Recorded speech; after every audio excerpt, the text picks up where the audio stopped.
So in this video, I'm going to talk about LCR circuits and how we can compare a simulation with actual data that we're going to acquire using SEELab. So this is the circuit here. I have a capacitor, an inductor and a resistor. And what I would like to do here is apply different frequencies and see how the circuit behaves at the output here. Right? Now there's a simulation tool here. It's called Okawa Denshi. It's a Japanese thing. And here you've got this circuit, and for the particular values that we're going to use here, we're first going to simulate. So this is the SEELab device where I have put in a CL in series here. In the input, I have the sine wave generator WG, which is going to the capacitor, then the inductor. Then the output of the inductor goes to A2 and the input is monitored on A1, and the resistance is 100 ohms and the other side of that is grounded. So I have 1 microfarad, 10 millihenry. The 10 millihenry has a resistance of about 14 ohms, DC resistance, and this is 100 ohms. Now coming back to your simulator, I have R as 100 plus 14 ohms, so it's 114 ohms. L is 10 milli and C is 1 micro.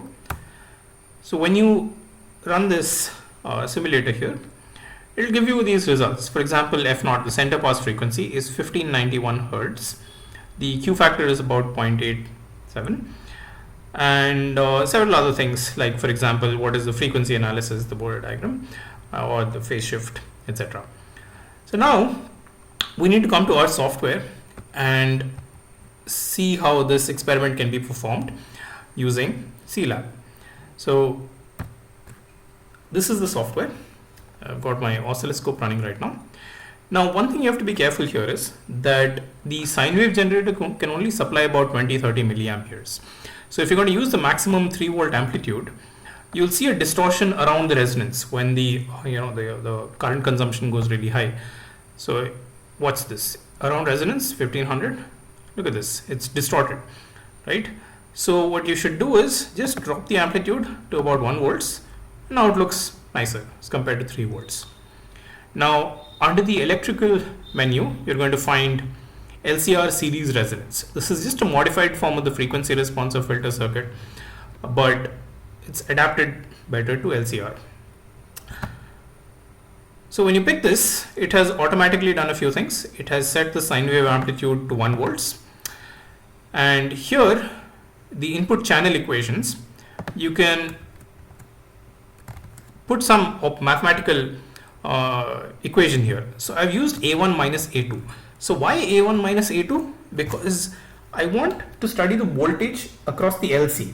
So one side of the LC is A1, the other is A2. So A1 minus A2, instantaneous subtraction of the oscilloscope traces, gives you the voltage across the LC.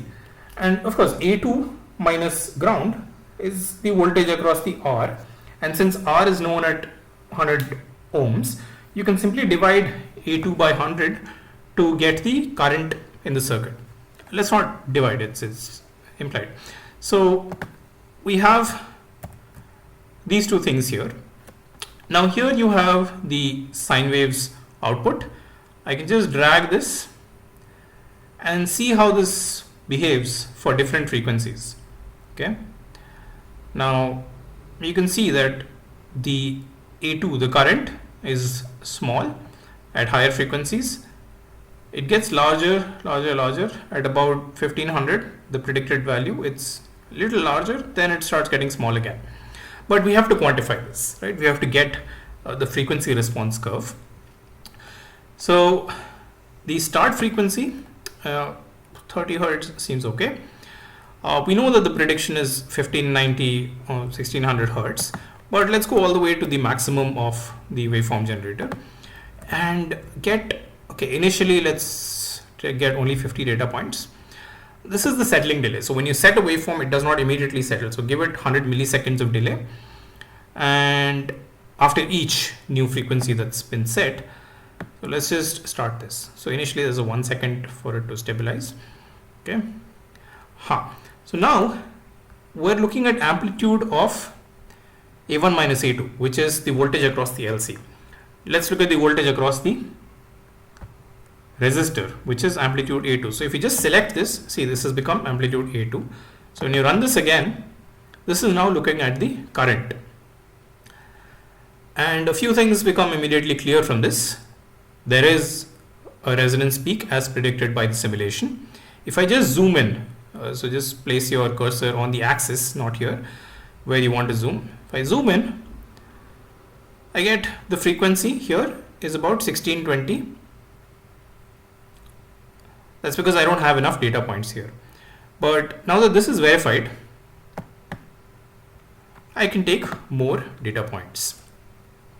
So let's take 500 data points. And do we need to go all the way to 5000? So what I'm interested in is this peak amplitude, which is 0.8, divided by 0.707, right? Divided by root 2 to calculate the FWHM. So that will still give me about 500 something. So that's, even if I go to 4000, it's enough, but okay, let's not take a chance there. And settling delay is okay. Let's say 150, even 100 is good enough. Let's start from here. So this process goes something like this. You set a particular frequency, then you calculate what is the next frequency to be set, so on and so forth. And for every frequency that it sets, after the settling delay, it gets this trace. It fits this trace to a standard sine function, which is a sine omega t plus phi. And that's how it gets all these values here. What is the amplitude across the LC? What is the amplitude across that resistor? What is the frequency across both, which has to be very close to the applied frequency. It has to be the same. And the phase difference, of course, between current and voltage, that's also being plotted here in the secondary y-axis. Okay, so let me wait for this to finish. Meantime, we can see that, okay, you can also change the range of A1 and A2. So if you're dealing with small signals, for example, in our case, we set the amplitude explicitly to 1 volts. So we can actually settle for 2 volts range. So to get maximum resolution when you digitize the waveform. But okay, 4 also works.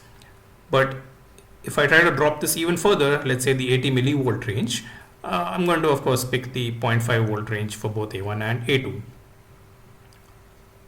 And another thing that's easy to do is that you go and center yourself, center this frequency at where the maximum current flows, and just click on auto. So it will just auto range both of them, automatically select the ranges. So let this complete. We have about 100 more data points to be acquired. Now here, you see, it's very clear that if you zoom in where phase is 0, right? So where phase is 0, that's the 0 crossing, your frequency will be the maximum. So the peak happens when phase is 0 or a degree or so off. But that's that, and here also. So we've got the nice frequency response curve. Once this reaches 5000, it's just going to stay there. So it will still continue to refresh these because you can manually play around with this and find out. So yeah. Now we need to find out the Q factor, right? The predicted Q factor was about 0.8. Yeah. So now I need to go back and find out what the Q factor is from this graph. Now the center frequency, let's find out what that is first. Okay, so we had predicted about 1690, was it? Yeah, so this is at 1610. Not bad, very close to, within tolerance errors of the components that we've used. 1610 is the center. And at the center, what is the amplitude? That red title says 0.785. 4. So the divide by root 2. I need a small terminal here. So 0.784 by root 2 is 0.707. What? Sorry, not divide, multiply. So 0.554. So it's 554 millivolts. Now what I can do is I can just zoom in here. 0.554 is this here. 0.554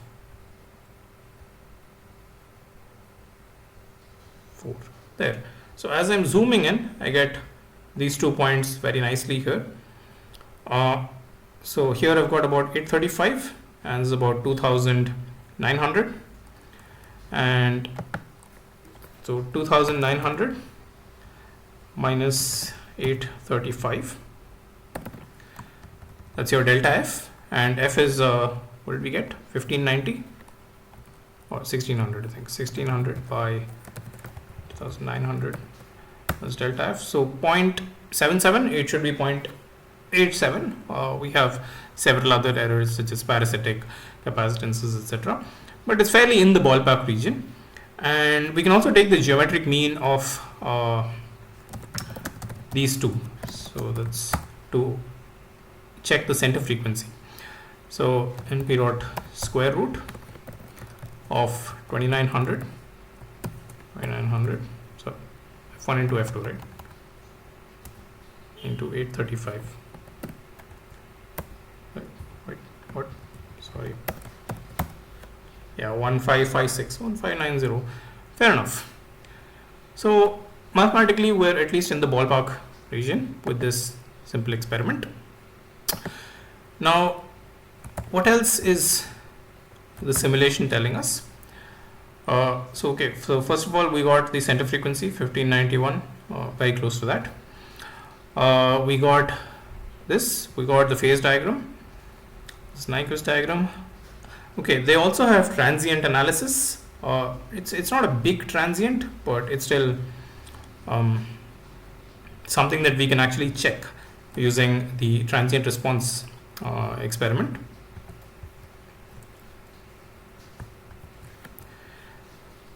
So here you need to go to electrical, RLC transient response is there, and here I'm going to use the show help thing to see what the circuit looks like. So this is here. Okay, this is not LCR. No. Okay, doesn't matter. OD1 provides the step response curve and A1 is the output. That's all we need to know right now. So what I'm going to do is, in the hardware, instead of the sine wave, I'm going to connect it to OD1, and the step response in the output is A1, right? So that's all the changes that I've made here. And with that connected, take 0 to 5 volt step on OD1. There. So this is your 0 to 5 volt step. Or does it agree with the simulation here? It says about, see, zero crossing is about what? This is 1 millisecond, half a millisecond. Yeah, so see, half a millisecond is about the zero crossing, and the voltage of course goes to about 2 point some volts, and this is 0.6, 0.5 something. So you multiply it by, our step function is not 1 volt, it's 5 volts. So yeah, about 5 volts should scale to about, yeah, this much. So the step response is also there. We have a slight undershoot also, and the same thing can be observed with the transient experiment also. We can also do 5 volt to 0 volt step. Yeah, 5 to 0 and 0 to 5. So I think this covers the LCR experiment. We can of course fine tune other things. I'll probably have to fix this. So say 2, back to the sine wave, and A1. Yeah. Anything that I've missed? Nothing really. Like, okay, there are some things like you can separately plot what we just acquired. I'll just quickly take a fresh data set and just show you that.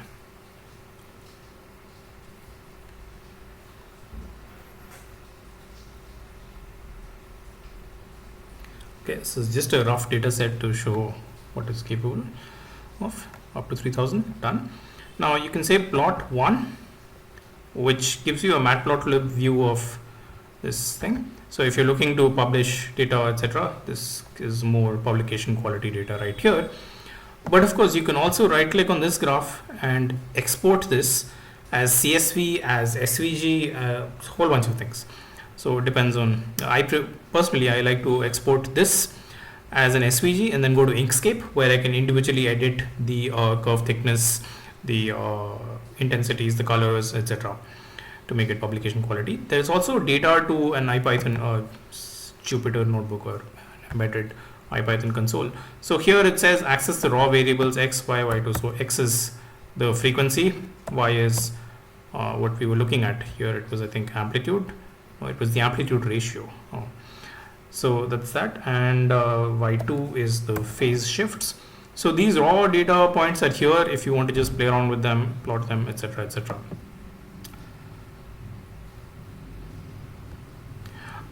If you're doing something very different, you can always change these equations here.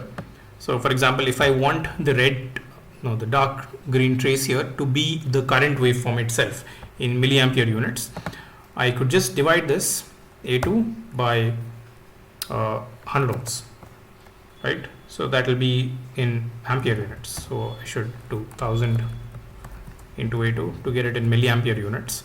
So it's just a fix like that. So it is this, but now you know that this is actually milliamperes. It goes to plus minus 5 milliamperes, and as I change this, you can see that it goes up to about 7 milliamps, comes back to small, and then again goes back. Right. So this sort of thing can be done. Right. Thank you.